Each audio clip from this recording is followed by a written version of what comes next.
some of you know me. I'm Helen, I'm a menopause coach, and I've asked Phillipa to come and have a chat with us today. And Phillipa is a movement specialist who specialises in the effects on the skeleton of ageing and in particular of menopause. But I'm actually just going to ask Phillipa to explain a bit better than I have what it is she does. Thank you. That's very kind of you. And it's nice for us to be together virtually this morning.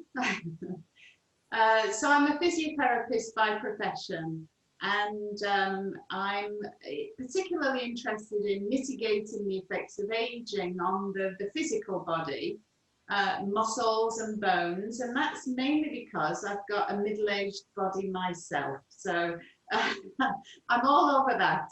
And so, yes, my Bone Healthy Pilates program is something that I've developed, but in conjunction with current guidance, so that there's guidance around the kinds of things that are beneficial for us to do to prevent the deterioration of bone and muscle tissue with the passage of time. And of course, what we know about menopause is that for women, this is a marked decrease in comparison to men, and so that it's even more important for us gals to be doing these kinds of things. Thank you, Phillipa. What is it that estrogen actually does for our bone and skeletons that goes when our estrogen goes? Yeah, so what happens is that in bone, we think of it as a living tissue, just like skin. And so if you think that we know that the skin is replaced on a regular basis, we lose skin cells and then we grow new ones. And the skin is one of the tissues that has the fastest turnover of cells.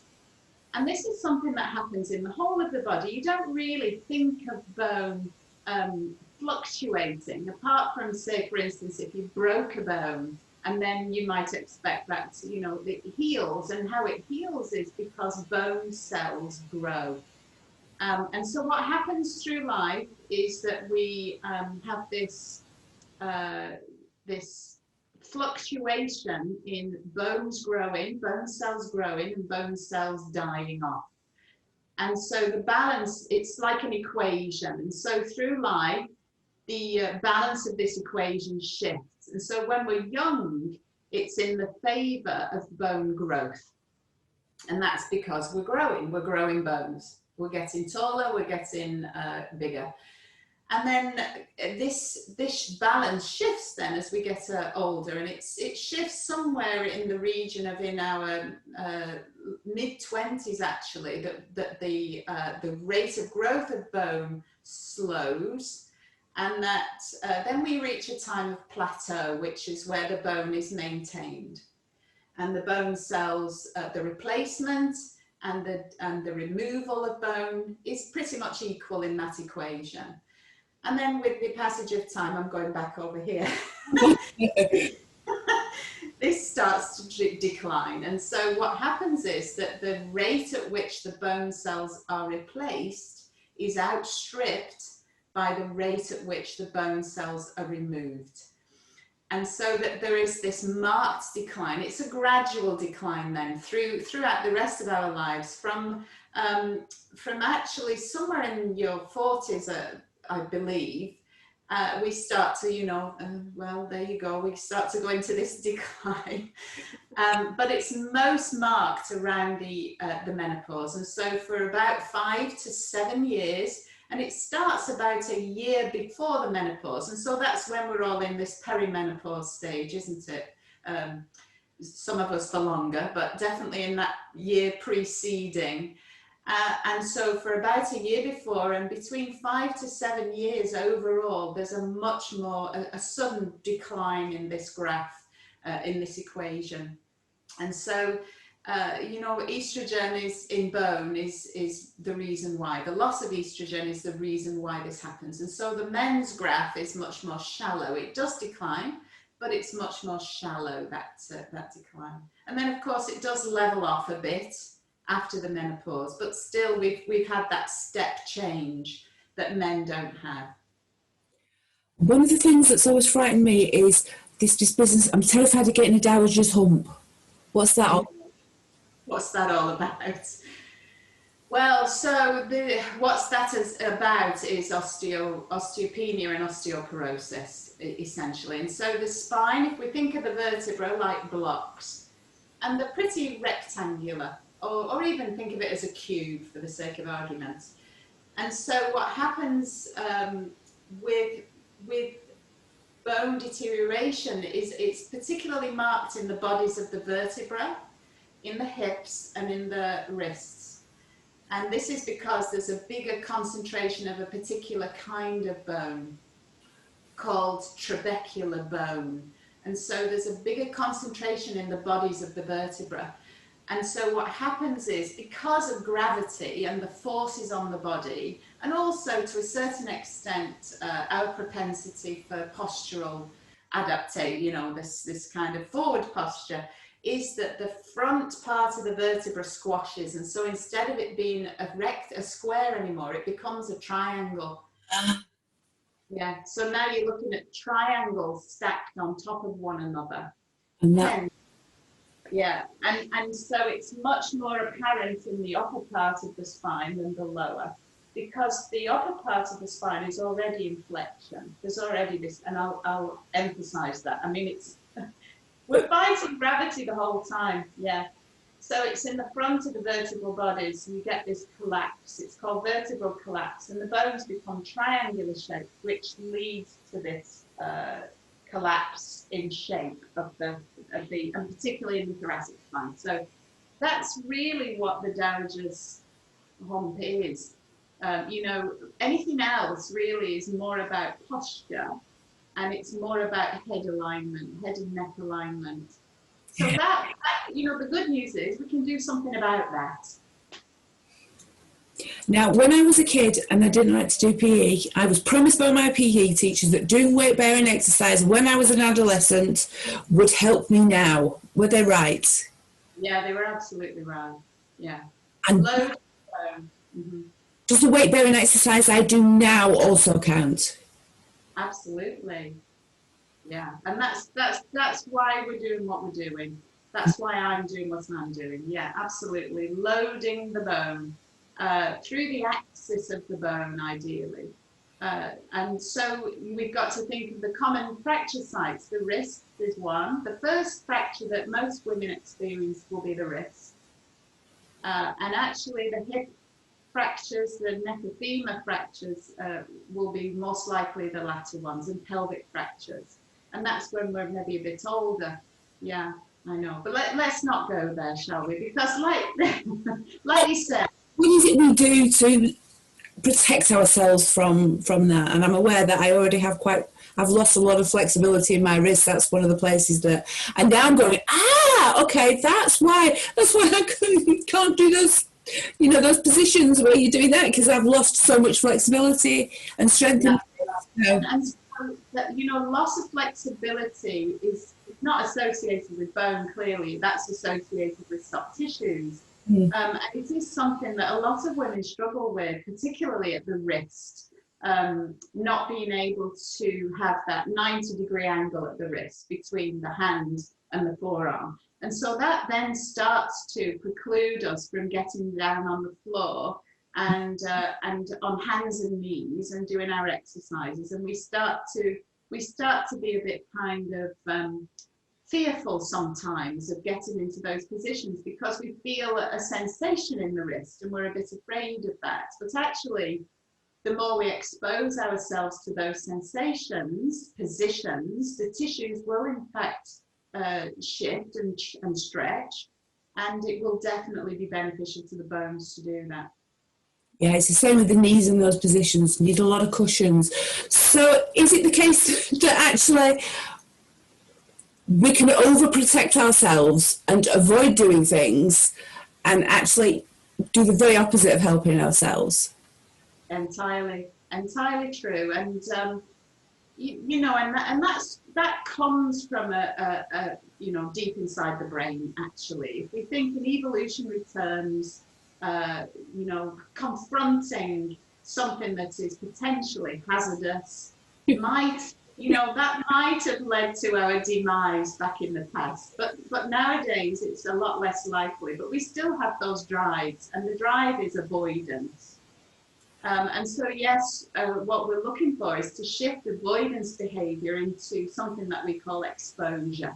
So it's controlled exposure. And what that means is that you, by approaching these things in a sensible fashion, because clearly we can go mad and we can hurt ourselves. And I know lots of people who went mad online and now they are suffering the consequences. During lockdown. I'm going to do weight training 6 days a week. OTT. So in a controlled way that we increase our exposure to these kinds of activities. And so, you know, if you start to feel a sensation that's your body's giving you a message, you know, I was working with somebody this morning, we've got to heed those messages, but equally we have to kind of put it in perspective, which is, are we doing ourselves any damage? The chances are not. And so as long as you don't push yourself beyond the bounds of what is sensible, then the chances are you'll be doing yourself some good. So let's talk about sensible. What is the kind of exercise that's good for us right now? Good for us right now. Well, do you know what? Load-bearing exercises. So walking outdoors, that's accessible to everyone. Yeah.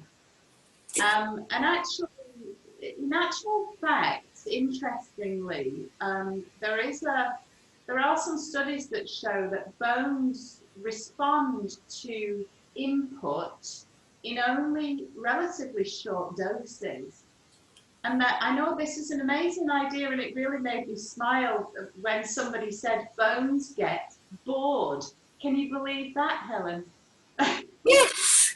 Yes, I can't, because you know, I could do this all day and just never get bored. But yeah, bones get bored after 10 minutes, somewhere in the region of 10 minutes. So, you know, there's a lot of talk in the media about high intensity interval training. Now, high intensity interval training is not for everyone, but the principles apply in as much as short bursts of activity can yield the same kind of rewards that you know, going out for an hour at a time can do.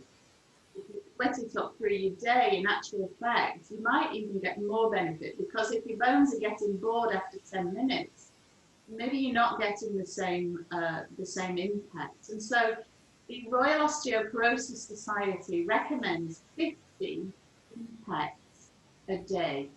Okay, so an impact, so if you're standing up, an impact, I'll stand up and I know you won't see the whole of me, but an impact could just be as simple as marching on the spot, so that you can send some shocks through the body just by doing that and counting to 50. Yeah?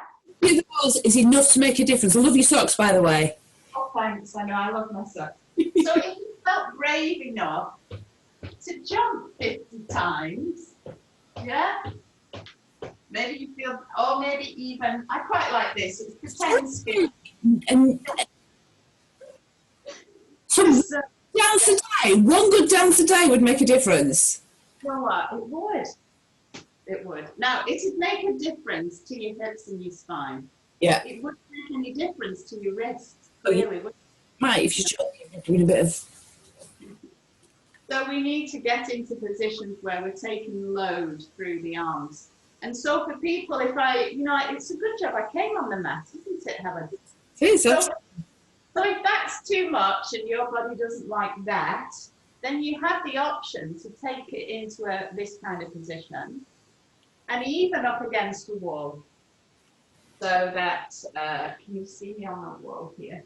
Yeah. Even load bearing against the wall, doing some wall push-ups, something like that. Bearing load through the wrist. And through your shoulders as well. Yeah, and through your shoulders as well, absolutely. So the neck of the humerus, that's another common fracture site. And so that's bones, bone building type exercise. We load the bones. And so the other way building bone is by working the muscles that attach onto them. So that where the muscles attach onto the bone and we work the muscles, it pulls on the bone. Mm-hmm. And so these sites where the muscles attach, pulling on the bones, that will actually create forces into the bone, and therefore they will respond with this bone building activity. So what we're doing is we're stimulating the bone cells to respond to inputs. Yeah, and the input is load. So we're literally waking our bone cells up and making them doing some work, making them do some of that creative work that they've sort of given up on. Well, they're getting less efficient at. Right. Yeah, I mean, they've not given up completely. Don't worry about that. They're still doing it. They're just not quite as efficient as they once were. Like every other bit of us, you know, the skin is a bit more stretchy, and you know. I can always amuse children by doing that. See how long it takes compared to their skin and that. I have a moment when I go, oh! I think mine will be still there tomorrow. So are there things we shouldn't be doing at this age? Yeah, so I mean, the question to that becomes, is there anything clinically wrong with your body? And so specifically, if we're talking about bones, when the bone deteriorates to a point where if you had a scan, and we call them a DEXA scan, that you had osteoporosis, and that's pretty far low down on the scale of bone density, Mm-hmm. then there are things that you might not want to do. But you would have to have a diagnosis to know whether or not you've had osteoporosis. Now, in the absence of having a diagnosis, we assume that your bones are in good order. And even if you had early signs of osteopenia, which is the precursor to osteoporosis, yeah, even if you had those signs, exercise is the thing to do. So even with osteoporosis, we still do exercise to shift that balance, you know, of the equation. It's just that there might be a couple of things that would be less advisable to do. And one of the things that you might avoid is sudden high velocity movements. Right. So for instance, people who you know, sometimes loaded flexion is one thing that you might not overdo. And then particularly things like doing things like that, reaching with a high velocity. You're actually kind of using your own gravity to just jerk yourself forward. So high velocity movements might be contraindicated, but that's if you've got a diagnosis of osteoporosis. And the term I use is loaded flexion. So, I mean, it makes perfect sense that if the risk is that you're going to end up with these wedge fractures in the front of the vertebra, that you wouldn't want to do anything that overemphasizes flexion, in actual fact. And we are talking about the thoracic spine specifically. And so there is research that shows if we work the muscles of the back of the body into this position called extension, then actually we can reduce the risk of those vertebral wedge fractures. So, you know, exercise is part of all of this management. It's just that working with somebody who has an understanding of, you know, what can go wrong, it is crucial, I think, for people to, you know, to harness the, if there's absolutely, you know, if there's nothing wrong with you and you don't have any worries at all, then feel free to go and jump around at will. But, you know, if you have any concerns at all, then it's always advisable to work with a professional. Do you want to tell us a little bit about some of the things you're doing at the moment? Well, like I say, I teach Pilates, and I've developed my bone healthy Pilates. So the focus is on balance, because, the first time people might have a fracture is when they fall over. And that can be the first time they know that people have this bone deterioration called osteopenia or even osteoporosis. And so, if we can avoid falling over, that would be a good thing. So I focus on balance first, and then second, strength. And I'm talking about strengthening the muscles and loading the bones, like we've talked about. And then the third thing is posture, because clearly the way in which we hold our bodies, the way in which we use our bodies, if we're fueling this propensity for flexion with poor postural sets, then we're putting ourselves at increased risk. And so we minimize the risk when we have improved posture. And you cannot even talk about posture without everybody sitting up. Because you know what? I spend my life sitting in front of this computer now, and you do that. You find yourself kind of crumpling forward, and I'm probably sitting in the same place for much longer than I ever used to do. Yeah, and so this is a problem for lots of people now that are home working. And so I would encourage you, I have a Fitbit, and it has a function which is it will buzz. Every time I've sat down for too long, it will buzz on my wrist. And it reminds me that actually maybe it would be good even just to walk to the kettle or walk up the stairs and come back to the desk. Because it's very easy to find ourselves sitting for way, way too long. And then the second thing, of course, is your setup is so important. Having a screen that is at eye level, and having your screen straight in front of you so you're not looking off to one side all the time. Having a good chair, but even more than that, having a good posture within the chair, because it doesn't matter how good the chair is if you slumped on it. So yeah, as much as we can, and be mindful of how we use our bodies. We get so wrapped up in what we're doing. It might even be knitting or needlework. I've had to stop knitting because of that thing, because I would find my neck sore. Yeah. So, and so we know that extension exercises is the thing that will really help us to guard against this vertebral collapse that leads to those, like you say, what is the dowager's hump? And the general shortening of the spine and the loss of height. Yeah, the loss of height due to vertebral collapse. And the loss of movement and pain that comes with that. Yeah. I mean, they say that these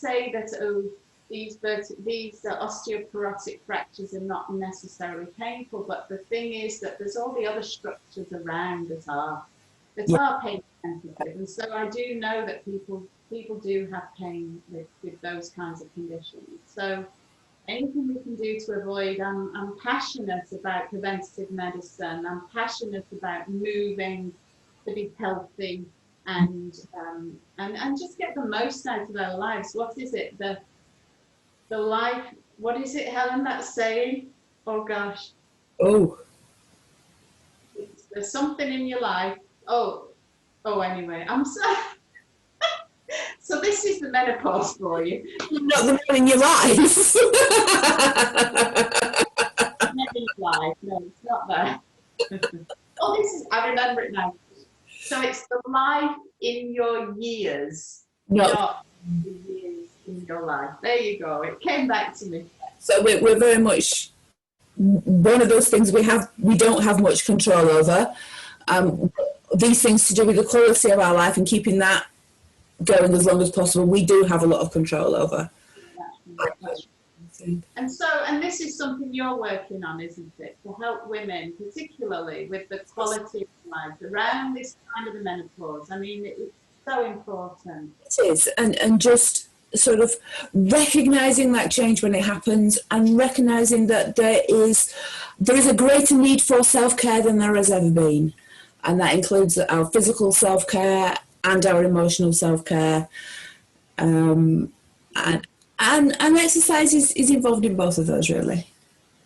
Yes, oh yeah, absolutely. It's part of our emotional well-being and sometimes our social well-being as well. Yeah, definitely. Very, very important. But your work specifically as a menopause coach, you're you're working. Are you working specifically within education, or is it just that? Education, but my ideal clients, if you like, are teachers, education leaders. There, I'm an ex-teacher myself, so they're my people, you know. And I was just thinking about this the other day. When I was teaching, I walked miles round and round my classroom talking to kids. It's much more active than people think it is, although I dare say that's not the same now. And the same with, you know, most of the head teachers I know are really, really visible. They're on the corridors, pacing around to make sure the kids see them. So from that point of view, I'm sure that's really, really healthy. But there's also, again, much more desk work than there used to be. A lot of sitting at screens and a lot of laptop work, and I don't think laptops are actually great, you know, rather than, as you say, rather than having the screen, because you kind of, your fingers are there and your head's there, and that's no good for anybody. But I also think at the moment it's so hugely, I mean, unimaginably stressful at the moment. We used to think it was a matter of life and death, and now it is a matter of life and death. And I wonder if that kind of stress has a tendency to either kind of make us kind of go, when we're all kind of in that fight mode, or to do the other thing when we feel overwhelmed. Yeah, and I think that probably depends on your personality. Yes, it does. So, doesn't it? But for women in particular, I think our default isn't it, is to protect. And so protection is something that looks like this, really. Yeah, and when we've got children to protect, Yeah. ourselves. Yeah. So it's a kind of an instinct to protect, and so that looks a bit more like this. Whereas for men, if the default is attack, yeah, that's a bit more open. Soldier, watchman kind of thing. So yeah, it's interesting, isn't it? But I think in my experience, and anxiety as well. It's not just about stress, is it? There's a lot of anxiety around. Absolutely. I mean, for everybody, there's anxiety around, but it's particularly difficult in schools at the moment because you don't get so many people in such close quarters as anywhere as you do in a school. No, Chris, no, you're quite right, and it, you know, it's a nurturing environment, isn't it? And so homely and nurturing and all of that. So that's managing all those people with what's going on is incredibly worrying, and that must start to show in the body. Yeah, oh yeah, undoubtedly. I mean, I know that. That's right. Research, they've actually done research on how mood and posture correlate. And so they do studies where they got people just walk, and then they sort of fed them with thoughts. And so half of the cohort, well, you know what I mean? Yeah, but the thoughts, just triggering certain thoughts. So the thoughts were either negative or positive. So that these people then had we have our own self-talk, don't we? And sometimes we'll be spiraling downwards with this self-talk. Oh no, why did I do that? Why did I say that? Yeah. And other times we can talk ourselves up. And so we gave them these thoughts to think as they were walking along. And so the ones with the negative kind of thoughts were bent over, walking with shorter stride lengths, and it really impacted, just the thoughts alone impacts on and how we hold ourselves. So we are physically thinking ourselves down or thinking ourselves up. Yeah. That's incredible. That's incredible. Yeah. So, you know, and I mean, it's not my sphere of expertise, but it is an interest of mine. It's very, very interesting, the business of self-talk. And again, our self-talk changes in menopause because we feel differently about ourselves, because we recognise our own changes, and we're also being impacted on the changes that other people, in the ways other people are seeing us. People see us different, and that impacts on our self-image, and that can impact on our self-talk, and sometimes clearly that also on our physical well-being, and we have the job of reversing all that. Yeah, exactly. And so, exercise does influence the brain chemistry. Absolutely. Undoubtedly, but that's a bit like taking a pill that lasts for so long, isn't it? And then you need another dose. Yes. So, we haven't got all this time to be, oh gosh, I feel a bit down, I'm going to do some, I mean, although having said that, like I said, 10 minutes can change. A walk shop, a walk around the playground, or the yard, or whatever, or just a walk out of the school gates into the sunshine is actually worth doing, both from a physical point of view and from an emotional point of view. Just these little breaks. Right, and if you go outside, you get the vitamin D as well, especially in the summertime, anyway. Not much of it around today, I don't think. But yeah, the brain and our thoughts have such an incredible impact on how we feel, and we know that the mood, is something that we can struggle with in menopause. Absolutely, it is, yeah. And so that, to turn that around is challenging. Important. And I think people do need support with that oftentimes. Yes, they do. Yes, they do. And it can be quite difficult to keep yourself into the habit of exercising on your own. Whereas if you've got a class or something you can join in with, where you've got other people who you sort of feel you're contributing to the group as well by being there, then that's much more likely to keep you going and keep you doing the things that are good for you. Yeah, well, this is it. I always say make an appointment with yourself, to turn up for yourself. Yeah. And so having something on the calendar, and especially if you paid in advance. Yeah, that makes you committed, doesn't it? We've got to make these appointments with ourselves, and because commitment to make changes is one of the hardest things that we have to tackle. And we need to prioritize ourselves, and we need to hold ourselves accountable, and sometimes we need help with that. Yeah, absolutely. And is that something that you find you can help people with?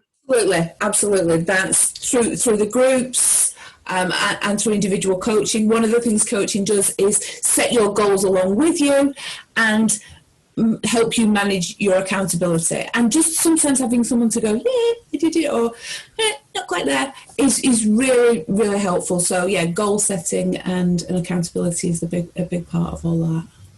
And having someone in your corner, because you can feel very much alone with all of this stuff. It seems silly that so many of us are having it in our lives, and yet we can feel so alone with it. This is the astonishing thing about the menopause. It happens to half the population of the planet, and yet we still feel so alone with it, which is such a shame. I know I have. I know I have. I mean, I'm in a house full of men, 2 sons and a husband. And having said that, I am educating my sons now. It's so important that and I think it is, isn't it, on the school curriculum now, Helen? Is that something? I remember my mum used to say, oh, I run hot these days, and I had no idea what she was on about. I know, and she was telling you. I didn't talk about it.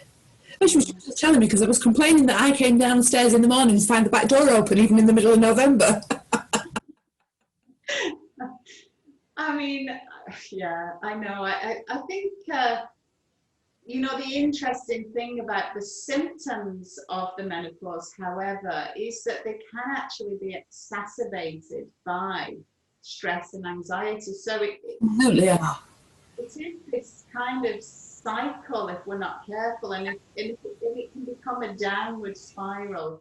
And it's to do with the relationship between cortisol and progesterone and estrogen, and the fact that basically cortisol eats progesterone. And then if you don't have much progesterone, you feel even worse and you get more cortisol. And estrogen is also in that mix, you know, low estrogen leads to low cortisol levels anyway. So we're very, very susceptible to stress at this time of life, and we have to really actively manage stress in our response to it rather than letting it be. Definitely, that's right. And this is the thing that you find, for me, you find yourself feeling jaded, you find yourself low in energy, and that these strategies somehow require energy in order to take that path. They do, and once you start taking that path, then you start to get the rewards. But even then, it's really easy to just kind of fall off and have one bad day and not bother, and then think, oh well, it's going to be harder next time, and which again is why accountability is so very useful, and having somebody to kind of help you, not so much give you the push, but help you give yourself the push you need, and to recognise the things that stop you doing those things and just keep you moving forward with the things that actually in the end make your life better. Yeah, that's right, because we all have things that we can allow to get in the way if we want to, if we choose to. Yes, we can. And I suppose most women, of course, have busy lives. That's right. Yeah. Even now, we're still busy. Yes. But I suppose it's just making it manageable as well. So, manageable chunks. And so if 10 minutes of dancing on the spot does it. Do it, yeah. One of my things is just do one thing that's easy and pleasant to do and keep on doing it. And then you can perhaps, if you like, think of another thing. But none of this should make you miserable. It's finding the things that work for you. It is, and I think, inherently we know oftentimes the things that we will enjoy. People can, because I've travelled around, I'm married to the military, and I've travelled around a lot. Yeah, and I've had to kind of go to lots of different places, lots of different people. And so I've found myself doing lots of different things. And not necessarily because I knew I was going to enjoy it, but because I knew that if I did this, maybe I would make a friend. Yeah. Or, maybe I would meet somebody who I could have a chat with. So when you're on your own in a new country with not knowing anyone, you'll do anything, is what I'm saying. Sometimes you have to keep doing it even when it's not giving you the rewards. Well, so this is it. So you don't know it's like rock. Meet somebody that day. How do you know you're going to like it until you try it? You don't necessarily know. And we get and this is the other thing about our genetic propensity for avoidance, is that if we're not very careful, our world just begins to shrink. Because that's our safe zone. We stay in our safe zone. So again, it needs a little bit of support in order to encourage us to challenge ourselves. And it's by challenging ourselves that we find the things that make life healthier or more joyful, or any of those things. Yeah. So try something new, try something old, just try something. Try anything. Try anything once.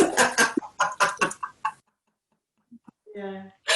Oh, that's brilliant. Thank you very much, Philippa. It's been lovely to talk to you. Thank you, and to you.